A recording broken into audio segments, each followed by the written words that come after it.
એ તિરંગા યાત્રા દેશના જવાનો માટે.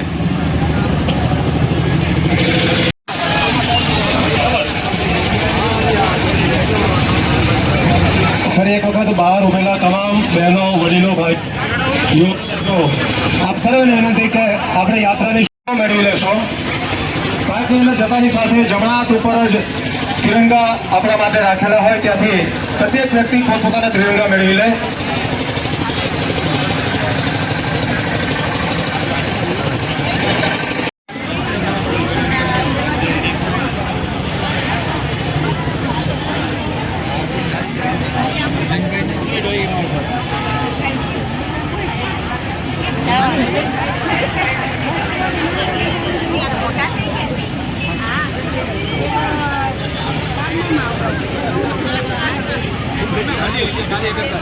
भारत माता की जय. भारत माता की जय.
भारत माता की, भारत माता की, वंदे वंदे, भारत माता की, वंदे वंदे वंदे, भारत माता की, भारत माता की, भारत माता की, वंदे वंदे।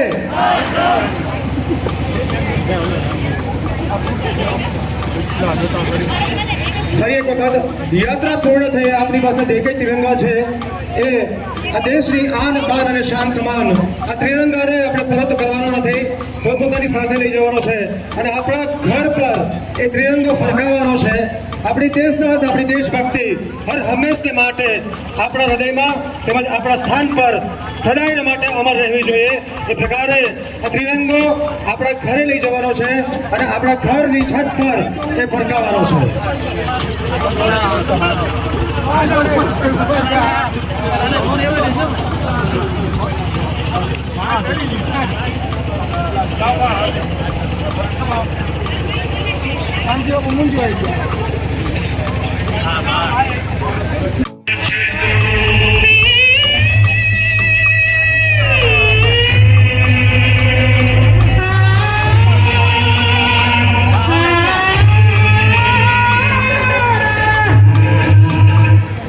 મિત્રો આપણે માટે ગૌરવની વાત કહેવાય, દીપેન પ્રદીપભાઈ ગજર એક પોરબંદરનો જુવાન પણ રાજૌરી ખાતે સ્ટેન્ડ બાય ભારતીય સૈન્યની અંદર આજની તારીખે ફરજ બજાવતો હોય, આપણે એને માટે પણ ગૌરવ અનુભવીએ છીએ। આ સાથે જ ભારત માતાના જય જયકારની સાથે આપણે અહીંયા આ ત્રિરંગા યાત્રાને પૂર્ણ કરીશું। દેશદાસ કાયમીને માટે આપણા હૃદયની અંદર અમર રહેશે, સદાયને માટે આપણું હૃદય દેશને માટે ધડકતું રહેશે। પણ આ ત્રિરંગા આપણે ત્રિરંગો જે છે એની માન મર્યાદા સંપૂર્ણ જળવાય એ રીતના આપણે ઘરે એમને આપણે ઘરની ઉપર લગાડશું। આપણે ક્યાંય જઈએ ગામમાં તો જ્યાં ત્યાં ભૂલથી મુકાઈ ન જાય એ ખાસ આપણે નોંધ રાખીએ। ભારત માતા કી જય। આ સાથે જ ફરી એક વખત આપણા દેશની આન બાન અને શાન સમાન આ ત્રિરંગો ક્યાંય જમીનને ન સ્પર્શે, મહેરબાની કરી આ ત્રિરંગો પોતાના ઘર પર કાયમને માટે આપણા હૃદયની અંદર ધબકતી રાખીશું। એ અર્થમાં આ યાત્રાને પૂર્ણ કરીએ પહેલા ફરી એક વખત બોલો ભારત ભારત માતા કી ભારત માતા કી વંદે વંદે. આ સાથે જ આ યાત્રા